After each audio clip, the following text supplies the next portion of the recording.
Uno de los pensadores más brillantes y más sombríos del siglo XX es el escritor austríaco Franz Kafka. En una de sus novelas más conocidas, titulada El proceso, un hombre llamado Joseph K., y probablemente es una alusión al apellido de Kafka, un hombre llamado Joseph K. es arrestado sin saber por qué. A partir de ese momento, el señor K va pasando de tribunal a tribunal sin saber de qué se le acusa. Nadie le dice qué es lo que ha hecho mal, por lo que él se pone a repasar en su mente las posibles acusaciones que podían tener contra él. ¿Habrá sido por esto? ¿O tal vez porque yo hice aquello? Pero ninguna cosa le parece lo suficientemente mala como para explicar el proceso judicial al que está siendo sometido. Es una experiencia terrible que se va extendiendo por 12 meses, un año completo, hasta que un día dos guardias llegan a buscarlo, y uno de ellos lo apuñala y muere. Así que la novela termina. Y ni el señor K ni nosotros sabemos de qué se le acusaba. Esta novela ha sido analizada desde diferentes perspectivas desde que fue publicada por primera vez en alemán en el año 1925. ¿Cuál era la intención del autor detrás de la historia del señor K? Bueno, hay algo que Kafka escribió en uno de sus diarios y que muchos han visto como el tema de la novela. Escuchen esta frase.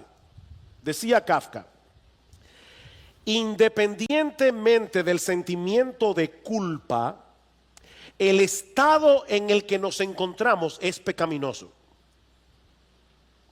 ¿Escucharon eso? Sea que tú tengas o no sentido de culpa, dice Kafka, la realidad es que nosotros estamos de alguna forma en un estado pecaminoso. En otras palabras, vivimos en un mundo en el que muchas personas dicen no creer en el pecado. Vivimos en un mundo en el que muchas personas niegan la realidad del juicio final al que todos compareceremos según las Escrituras en el tribunal de Dios, pero aún así tenemos la sensación de que estamos sucios. Aún así tenemos la sensación de que hay algo que no anda bien en nosotros. Podemos tratar de esconder ese sentimiento de muchas maneras, pero eso es algo que está allí todo el tiempo. Porque el Dios que nos creó puso una conciencia en nuestro interior, una conciencia que pasa juicio sobre todas nuestras acciones, sobre todo lo que hacemos. Y lo malo de la conciencia es que su vocabulario es muy limitado. Solo sabe decir bien o mal, correcto o incorrecto. Es como una alarma en el corazón que difícilmente puede ser acallada. Todos tenemos que lidiar con la culpa, pero no todos lo hacen de la misma manera. Y es ahí precisamente, mis hermanos, donde entra en juego el pasaje que vamos a estudiar en esta mañana, los versículos 1 al 23 del capítulo 7 del Evangelio de Marcos. Debo decirles que yo tenía semanas deseando llegar a ese capítulo. Así que hoy me siento realizado. Mis hermanos, este es uno de los capítulos más teológicos, más cruciales del Evangelio de Marcos. Es un capítulo que nos ayuda a entender, a ver en una forma bien clara la diferencia que hay entre el cristianismo y todas las otras formas en que los seres humanos tratan de lidiar con el problema de la culpa. Lean conmigo los versículos 1 al 5 de Marcos 7 para poner esta historia en contexto. Dice: los fariseos y algunos de los escribas que habían venido de Jerusalén se reunieron alrededor de él y vieron que algunos de sus discípulos comían el pan con manos inmundas, es decir, sin lavar. Y ahora Marcos introduce una nota editorial aquí. Porque los fariseos y todos los judíos no comen a menos de que se laven las manos cuidadosamente, observando así la tradición de los ancianos. Y cuando vuelven de la plaza, no comen a menos de que se laven. Y hay muchas otras cosas que han recibido para observarlas, como el lavamiento de los vasos, de los cántaros y de las vasijas de cobre. Entonces los fariseos y los escribas le preguntaron: ¿por qué tus discípulos no andan conforme a la tradición de los ancianos, sino que comen pan con manos inmundas? Debo aclarar, sobre todo para los niños que están aquí, que es bueno lavarse las manos antes de comer. Sobre todo si estamos comiendo alimentos que se toman con la mano, como el pan, por ejemplo. Pero la preocupación de los fariseos en este pasaje no era higiénica. La preocupación de los fariseos en este pasaje era religiosa. Marcos dice en el versículo 3 que todos los judíos se lavaban las manos cuidadosamente antes de comer, y él añade, observando así la tradición de los ancianos. Y luego en el versículo 5 dice que los fariseos acusaron a Jesús de que sus discípulos no andaban conforme a la tradición de los ancianos. ¿De cuáles tradiciones es que el Señor está hablando aquí? Bueno, de los ritos y de las ceremonias que los rabinos, los maestros en Israel, le habían añadido a la ley de Moisés para asegurarse de que la estaban cumpliendo y obedeciendo al pie de la letra. En el Antiguo Testamento Dios había ordenado ciertos ritos de purificación. Ahora, estos ritos eran prácticamente una ayuda visual para que los judíos percibieran la necesidad que ellos tenían de ser limpiados de sus pecados antes de poder comparecer a la presencia de Dios. De manera que estos ritos de purificación no lavaban realmente el pecado, obviamente. Estos ritos de purificación no eran un fin en sí mismos, eran simplemente un recordatorio que apuntaba hacia otra cosa. Estos rituales tenían la intención de preparar al pueblo para la llegada de un Salvador que iba a hacer por ellos lo que ningún jabón del mundo puede hacer, ni ningún ritual religioso tampoco. El problema del hombre es espiritual y por lo tanto requiere de un remedio espiritual. Es por eso que en Deuteronomio capítulo 10 versículo 16, hablando de la circuncisión, algo que se practicaba en el cuerpo, Moisés les dice: no se confundan, lo que ustedes necesitan no es un corte en el cuerpo, lo que ustedes necesitan es una circuncisión del corazón. Esa circuncisión física apunta hacia un remedio más radical, apunta hacia algo que Dios hará en algún momento en vuestros corazones. Y en Jeremías capítulo 2 versículo 22 lo dice en una forma mucho más impactante: aunque te laves con lejía y amontones jabón sobre ti, la mancha de tu pecado permanecerá delante de mí, dice Jehová el Señor. El lavado del cuerpo no puede quitar las manchas del alma. Pero los líderes religiosos de Israel perdieron de vista el significado verdadero de estos rituales y llegaron a pensar que por el mero hecho de practicarlos, eso los ayudaría a ganar el favor de Dios.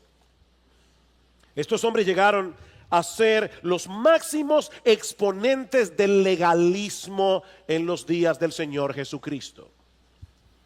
¿Y qué es el legalismo? Bueno, básicamente es tratar de ganar el favor de Dios a través de nuestra obediencia a un conjunto de rituales, de leyes y de normas. Mientras el Evangelio nos mueve hacia la obediencia por el hecho de haber sido aceptados por Dios de pura gracia por medio de la fe en el Señor Jesucristo, el legalismo nos dice que nosotros debemos obedecer para ser aceptados.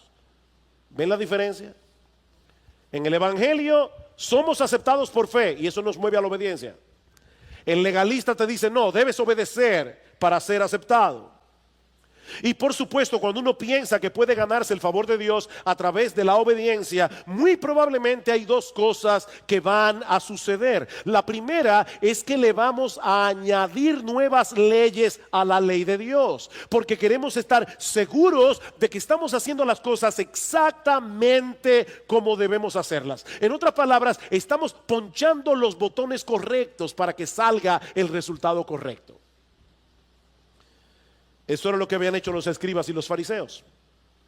Ellos reinterpretaban y reinterpretaban los mandamientos de Dios y finalmente colocaban sus propias aplicaciones e interpretaciones de la ley al mismo nivel de la ley.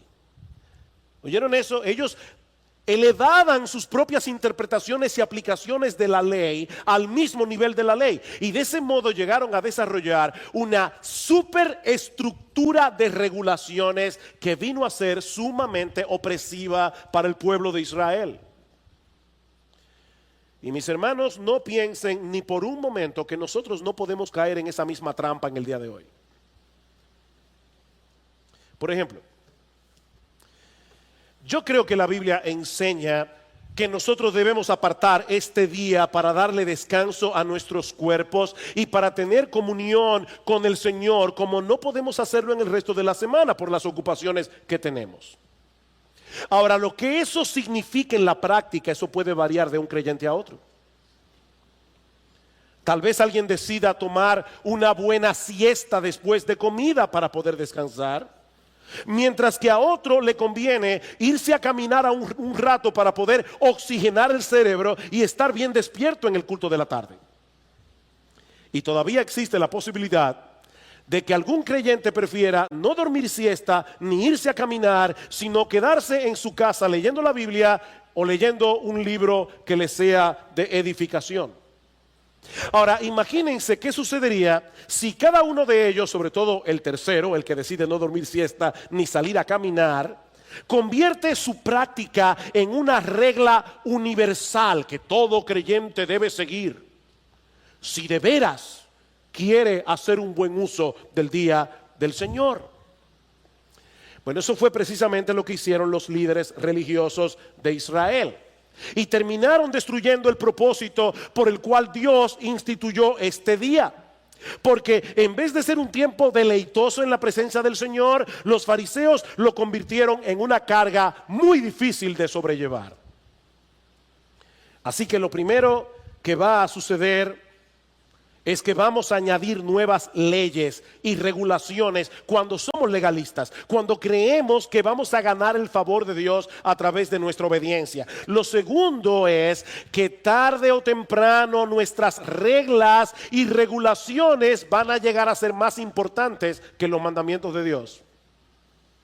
Lo segundo que va a suceder es que esas reglas y regulaciones humanas van a llegar a ser más importantes que los mandamientos de Dios revelados en su palabra. Esa es básicamente la acusación que el Señor le hace a los fariseos aquí.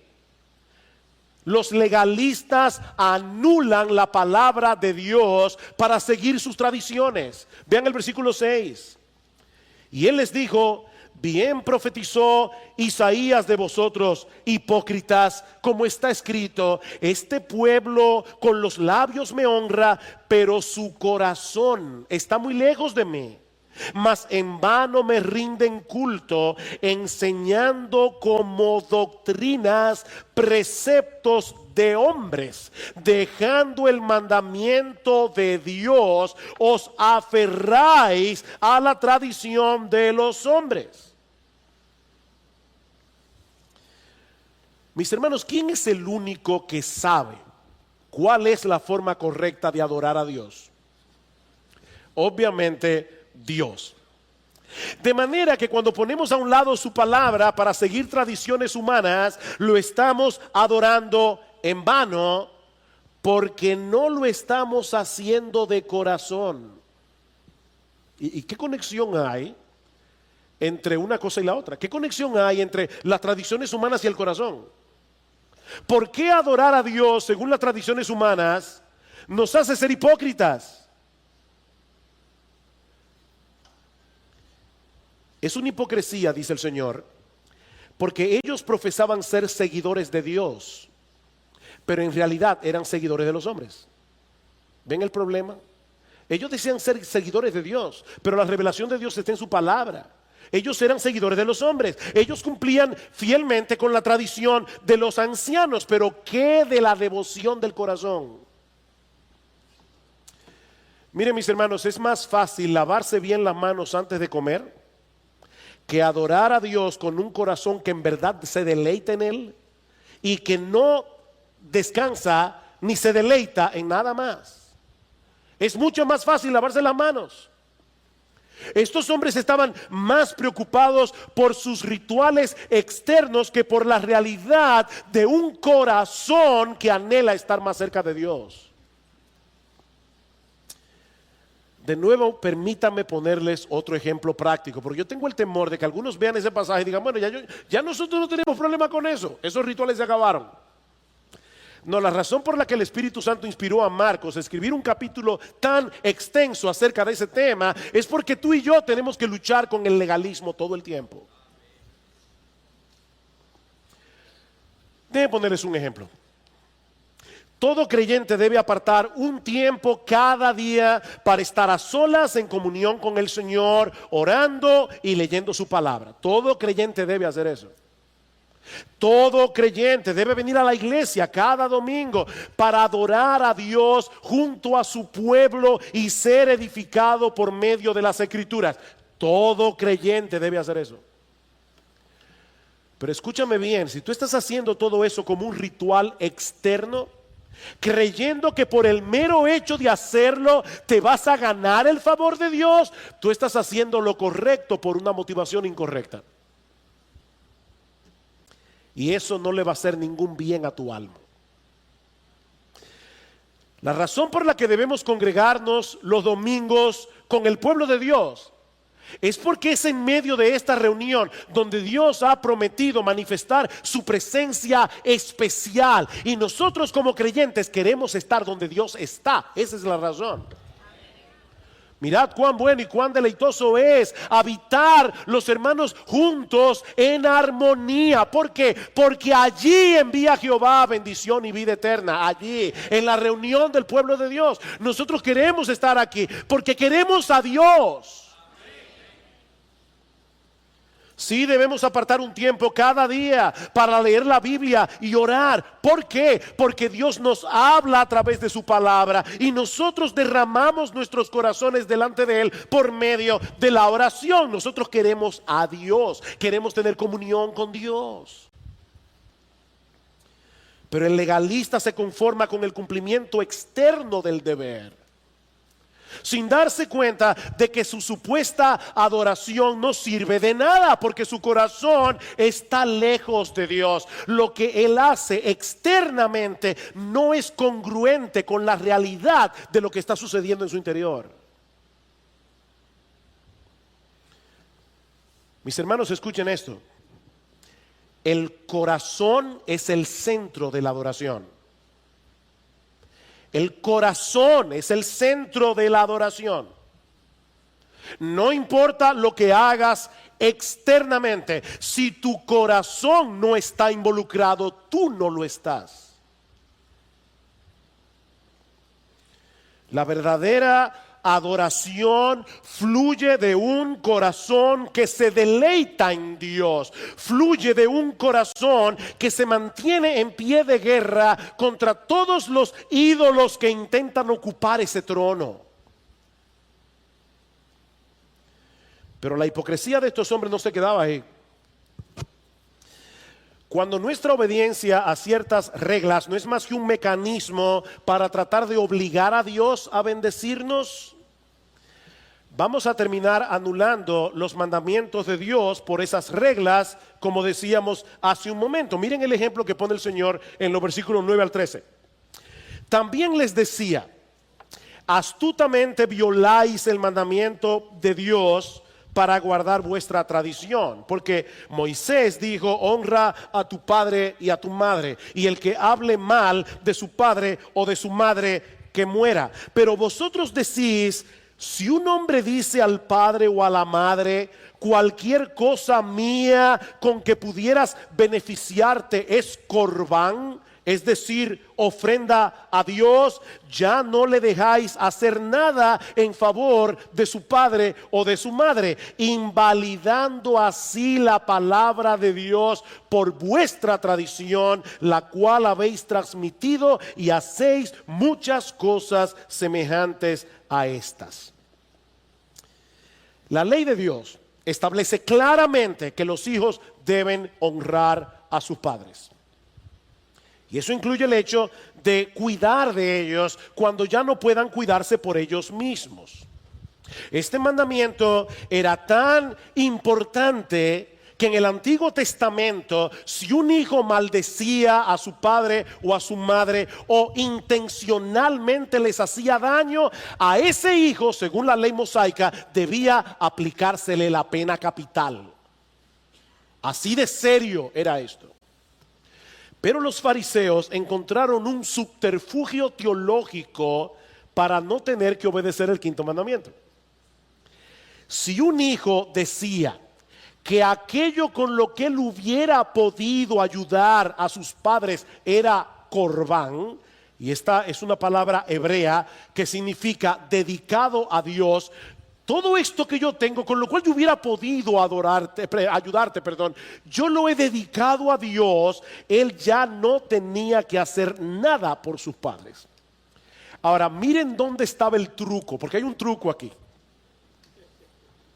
La regla del corbán decía que si una persona dedicaba algo a Dios, él podía seguir usándolo a lo largo de su vida, pero no podía dárselo a nadie más. Cuando la persona moría, esos bienes que habían sido dedicados a Dios eran llevados al templo. Así que los hijos, mientras tanto, se libraban de la responsabilidad de tener que cuidar a sus padres bajo el alegato de que ellos habían dedicado todos esos bienes a Dios. Y Cristo dice, y este es un solo ejemplo, ustedes hacen muchas cosas como esas. ¿Qué hipocresía la de estos hombres? Ellos escondían su desobediencia a los mandamientos de Dios en un manto de devoción. Ay, papi, mami, qué pena. Todo esto que tengo está dedicado a Dios. Es corbán. Lo lamento mucho, que Dios te bendiga. Increíble. Mis hermanos, esa es una de las ironías del legalismo, que añadiendo reglas a la ley de Dios, termina restándole mandamientos a la ley de Dios. ¿Oyeron eso? El legalista, añadiendo reglas a la ley de Dios, termina restándole mandamientos a la ley de Dios, porque el legalismo lleva al hombre a descuidar lo que realmente es importante para Dios, por estar más preocupado por lo que es más importante para los hombres. Y noten la secuencia que Marcos nos presenta en este pasaje, porque hay una progresión aquí de decadencia en este pasaje. En el versículo 7 dice que ellos enseñan mandamientos de hombres en vez de enseñar las escrituras. En el versículo 8 dice que ellos dejan el mandamiento de Dios para aferrarse a la tradición. En el versículo 9 dice que violan el mandamiento de Dios. Y en el versículo 13 dice que invalidan o cancelan la palabra de Dios. Mis hermanos, el legalismo es algo serio, porque es imposible aferrarse a las escrituras teniendo al mismo tiempo un corazón legalista. Esas dos cosas se oponen entre sí. Yo no sé cuántas veces yo me he topado con este caso en los casi 39 años que tengo siendo creyente. Le compartimos el evangelio a una persona incrédula, pero esa persona no está dispuesta siquiera a escuchar, simplemente porque el evangelio de la gracia es contrario a lo que les enseñaron sus padres o sus abuelos. ¿Han tenido esa experiencia? La tradición de los padres y de los abuelos pesa más que la palabra de Dios. Y lo mismo puede ocurrir adentro de la iglesia. Lo mismo. Hay personas que profesan la fe, pero tienen nociones distorsionadas del evangelio. Y cuando uno trata de corregirlos, mostrándoles las escrituras, ellos cierran por completo sus oídos porque sus tradiciones son más importantes que la palabra de Dios. Mis hermanos, nadie, absolutamente nadie, puede honrar verdaderamente a Dios sin honrar las escrituras. Nadie. Dice en Isaías capítulo 66, versículo 2, que Dios pone sus ojos sobre quiénes. Sobre quiénes Dios está atento y pone sus ojos. Sobre aquellos que son humildes de espíritu y que tiemblan ante su palabra. Humildes de espíritu y tiemblan ante su palabra. Es con ellos y solo con ellos que Dios tiene una relación de intimidad. Así que, hermanos, el legalismo es un cáncer. El legalismo es un enemigo, el legalismo es un monstruo contra el cual tenemos que luchar. Porque los legalistas terminan anulando la palabra de Dios por seguir tradiciones humanas. Pero hay algo más que este texto nos enseña. Y es que los legalistas también tienen el problema de que tratan de una forma completamente inadecuada el verdadero problema del corazón humano. Los legalistas tratan de una forma completamente inadecuada el verdadero problema del corazón humano. Vean una vez más, versículo 14. Marcos capítulo 7, y llamando de nuevo a la multitud, les decía: escuchadme todos y entended. No hay nada fuera del hombre que al entrar en él pueda contaminarlo, sino que lo que sale de adentro del hombre es lo que contamina al hombre. Si alguno tiene oídos para oír, que oiga. Y cuando dejó a la multitud y entró en la casa, sus discípulos le preguntaron acerca de la parábola. Y él les dijo: ¿también vosotros sois tan faltos de entendimiento? ¿No comprendéis que todo lo que de fuera entra al hombre no le puede contaminar? Porque no entra en su corazón, sino en el estómago, y se elimina, declarando así limpios todos los alimentos. Y decía: lo que sale del hombre, eso es lo que contamina al hombre, porque de adentro del corazón de los hombres salen los malos pensamientos, las fornicaciones, los robos, los homicidios, los adulterios, las avaricias, las maldades, los engaños, la sensualidad, la envidia, la calumnia, el orgullo y la insensatez. Todas estas maldades de adentro salen y contaminan al hombre. Miren, mis hermanos, este es uno de los pasajes más neurálgicos del Evangelio de Marcos. Lo que el Señor está diciendo aquí no solamente es importante para entender, como decíamos al principio, la gran diferencia que hay entre el cristianismo y cualquier otra religión. Esto también es importante para entender por qué el mundo está como está. ¿Por qué el mundo está como está? La mayoría de las personas se da cuenta de que algo anda mal en nuestra sociedad. Pero muchos le atribuyen el problema a las estructuras sociales o a la falta de educación. Necesitamos urgentemente un cambio de sistema para que el mundo funcione como debe funcionar. No, dice el Señor. No. Eso no sirve. Porque el problema no está en el sistema. El problema está en el corazón humano. Por supuesto, un sistema político puede ser mejor que otro. Eso es una realidad. Tener una buena educación es mejor que no tenerla. Pero todos nosotros tenemos un problema interno que ningún sistema político, ni la mejor educación del mundo, ni ninguna práctica religiosa puede resolver.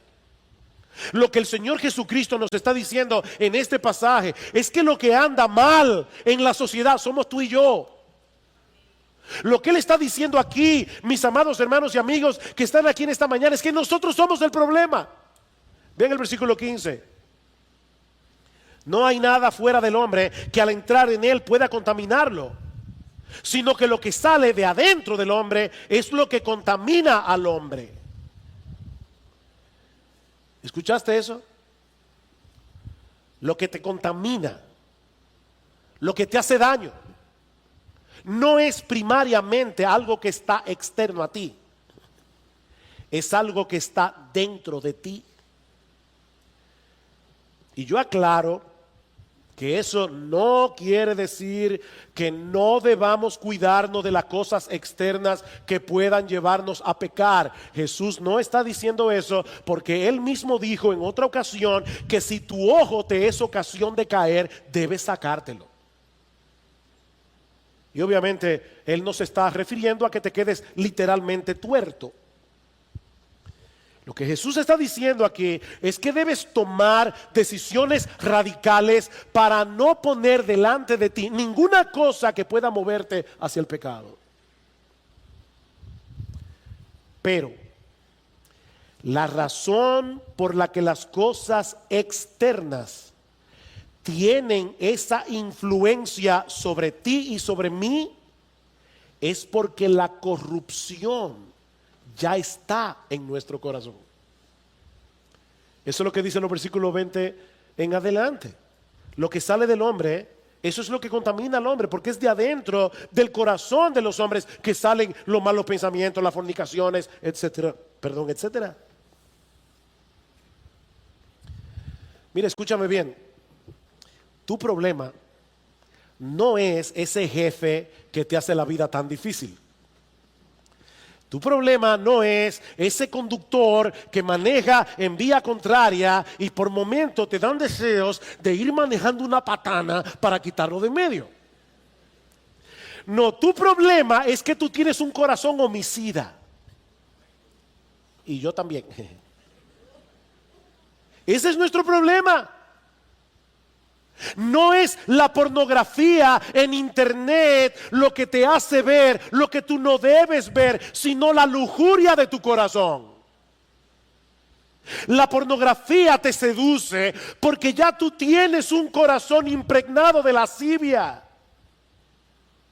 La razón por la que te gusta chismear es porque tienes un corazón orgulloso y cruel, que disfruta publicando las faltas de los demás para luego construir un pedestal sobre los escombros de su reputación en el cual tú puedas levantarte a ti mismo.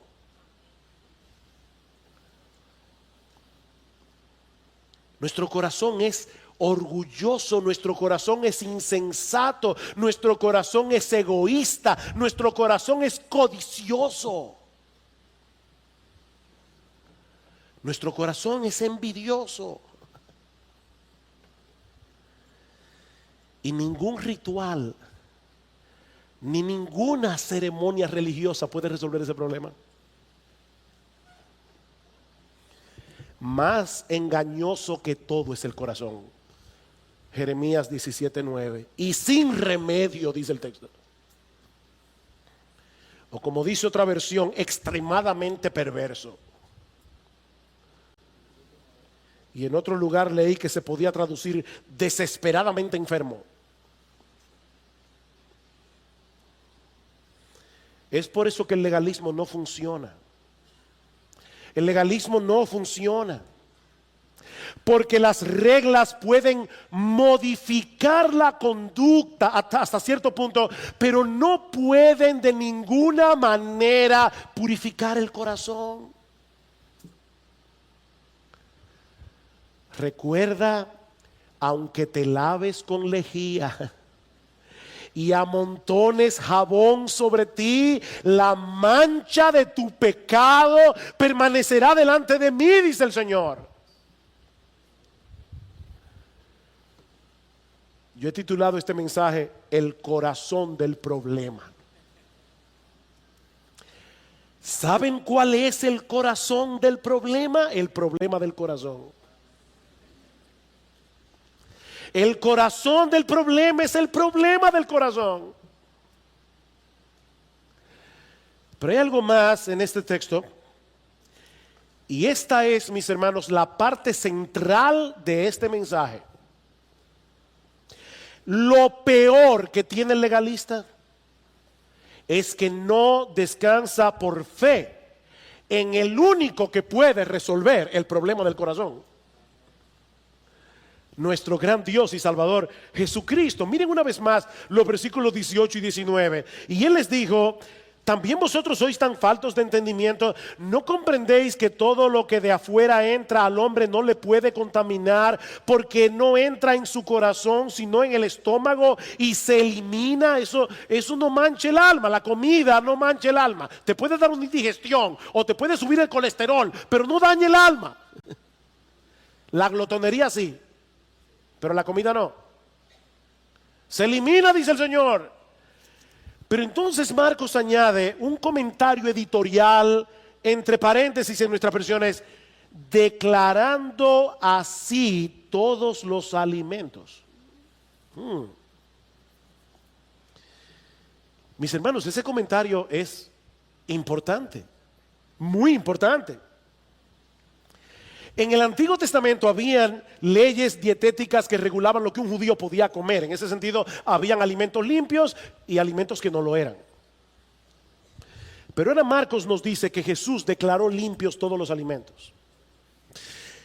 ¿Cómo puede el Señor, que respetaba tanto la ley, ahora parecer que está eliminando mandamientos de la ley? El texto no dice cuándo fue que entró en vigor esta nueva regulación. Simplemente dice que el Señor Jesús hizo algo que hizo limpios todos los alimentos. ¿Cómo fue que Jesús lo hizo? Colosenses capítulo 2, versículo 17 nos da la respuesta. Pablo dice allí que todas esas regulaciones dietéticas no eran más que una sombra que apuntaba hacia Jesús. Como decíamos anteriormente, todas esas leyes del Antiguo Testamento que tenían que ver con la limpieza ceremonial tenían la intención de mostrarle al judío la necesidad que él tenía de purificar su corazón para poder estar en la presencia de Dios. La razón por la que Cristo declaró limpios todos los alimentos es porque todas esas leyes ya cumplieron su cometido. Su única razón de ser era preparar al pueblo de Dios para la llegada de aquel Salvador que iba a proveerles la verdadera purificación del corazón. Así que cuando el legalista sigue esforzándose por alcanzar el favor de Dios a través de un conjunto de reglas externas, lo que él está haciendo en realidad es rechazando el único medio que Dios ha provisto para acercarnos a Él y bendecirnos, nuestro gran Dios y Salvador Jesucristo. Hay un pasaje del Antiguo Testamento que presenta esta enseñanza de una forma increíblemente impactante. No tienen que buscarlo, pero se encuentra en el capítulo 3 del profeta Zacarías. Y es un pasaje lleno de simbolismo que comienza con una visión que el profeta tiene viendo a un sumo sacerdote llamado Josué en el templo de Jerusalén delante del ángel del Señor. Yo le pido al Señor de verdad. Le oraba esta mañana. Yo espero que ustedes sientan el impacto de este texto profundamente, porque es un pasaje impresionante. Ahí está Josué, el sumo sacerdote, en el templo de Jerusalén. El templo de Jerusalén tenía tres partes: un patio exterior, un patio interior y el lugar santísimo, donde solo entraba el sumo sacerdote una vez al año en el día de la expiación, o como los judíos le llaman, el día del Yom Kippur. La preparación para ese día era sumamente meticulosa. Una semana antes el sumo sacerdote se aislaba de todo el mundo para que no tocara nada inmundo antes de entrar en el lugar santísimo, ni siquiera por accidente. La noche antes él se quedaba sin dormir, orando y leyendo las escrituras.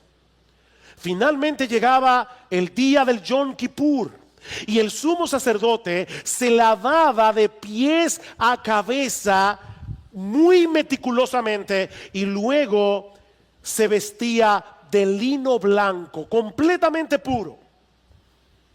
Entraba en el lugar santísimo y presentaba un animal sacrificado como expiación por sus propios pecados.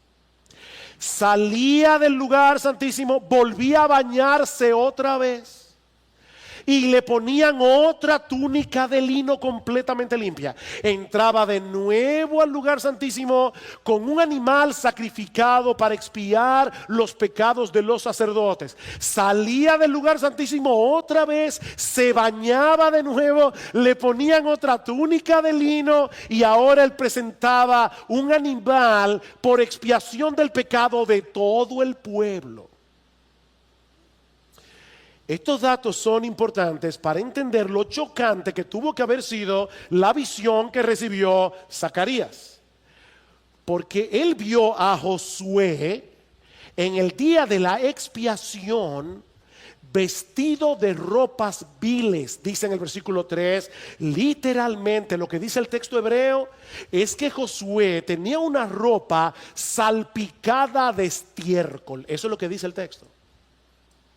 O sea, de pies a cabeza, Josué estaba completamente contaminado. Él no podía entrar en la presencia de Dios con una ropa bañada en estiércol.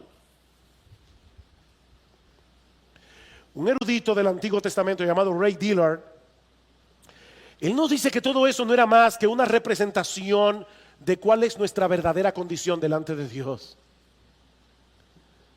No hay manera de que nosotros podamos encontrar purificación por nosotros mismos. Pero ahora escuchen lo más sorprendente de este pasaje. Oh, que el Señor bendiga su palabra. Dice en el versículo 4 que el ángel del Señor ordenó a los que estaban delante del sumo sacerdote que le quitaran esas vestiduras contaminadas. Y entonces le dice a Josué: mira, he quitado tu iniquidad y te vestiré de ropas de gala. Versículo 8 y 9 explica: pues he aquí, yo voy a traer a mi siervo el renuevo y quitaré la iniquidad de esta tierra en un solo día. Wow, y, hermanos, traten de ponerse en el lugar de Zacarías escuchando esto.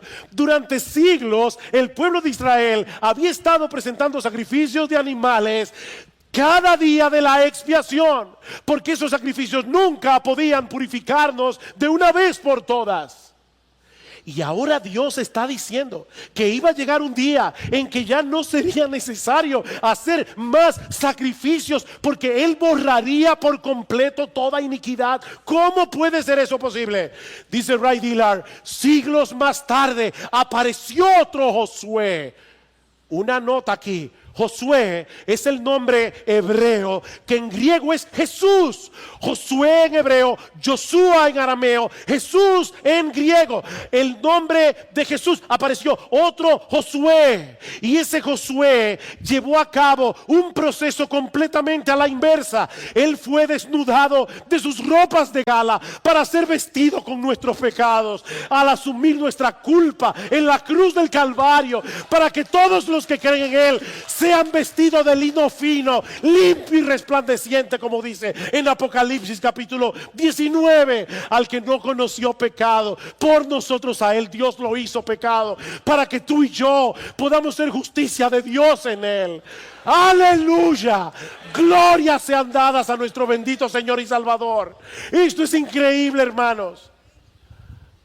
Dice en Hebreos capítulo 10 que los sacerdotes tenían que presentar sacrificios una y otra vez, los mismos sacrificios que nunca pueden quitar los pecados. Pero Cristo, con una sola ofrenda, hizo perfectos para siempre a los santificados. Eso es lo que el legalista no entiende. Oh, mis hermanos, es extremadamente importante que nos prediquemos este mensaje del Evangelio cada día. Y nos recordemos a nosotros mismos que nuestra aceptación delante de Dios depende enteramente de lo que Él hizo a nuestro favor a través de la vida y la muerte de nuestro Señor Jesucristo. ¿Saben por qué? Porque todos nosotros somos legalistas en recuperación. Somos legalistas en recuperación. Léete Efesios capítulo 6. ¿Qué es la armadura del creyente? ¿Qué es la armadura del creyente? Es el Evangelio. Esa es nuestra protección. Mis hermanos, cuando nos convertimos al Señor, se instaló en nuestros corazones el sistema operativo de la gracia. Ahora entendemos que la salvación es un regalo gratuito que Dios nos concede únicamente por causa de Cristo. El problema es que el pecado todavía mora en nosotros como una especie de virus cibernético que intenta corromper el sistema operativo de la gracia para llevarnos de nuevo al sistema operativo de las obras. Y cuando eso ocurre, el monstruo del legalismo vuelve a levantar su horrible cabeza, obstaculizando en nosotros el proceso de santificación por el cual estamos siendo cada vez más transformados a la imagen de nuestro Señor Jesucristo. El legalismo nos vuelve inseguros y sorprendentemente también nos vuelve orgullosos. El legalismo nos hace ser hipercríticos. El legalismo nos lleva a ser arrogantes, mientras tratamos por todos los medios posibles de reafirmar nuestra identidad a través de lo que hacemos o de lo que dejamos de hacer. El legalismo nos aleja de Jesús, porque nos lleva a olvidar lo que Él ya hizo a nuestro favor en la cruz del Calvario, porque el legalismo nos lleva a olvidar que separados de Él nada podemos hacer. Mantente en guardia, mi hermano, en contra del legalismo, haciendo uso del único armamento con el que nosotros contamos para defendernos de ese mal, el Evangelio glorioso de nuestro gran Dios y Salvador Jesucristo. Predícate el Evangelio. Recuérdate que tu aceptación delante de Dios ya no depende de ti. Y si tú estás aquí sin Cristo, haciendo el esfuerzo de purificar el corazón por ti mismo, mi amigo, yo te invito en esta mañana a que reconozcas tu impotencia y que confíes únicamente en ese bendito Salvador que entregó su vida por nosotros en la cruz del Calvario. Es la sangre de Jesús la que nos limpia de todo pecado. Esa mancha del corazón no desaparecerá de allí, no importa lo que hagas, hasta que vengas a Jesús en arrepentimiento y fe. No sigas tratando de hacer lo que solo Dios puede hacer a través de la persona y la obra de Cristo, porque su gracia está disponible para todos nosotros hoy por medio de la fe.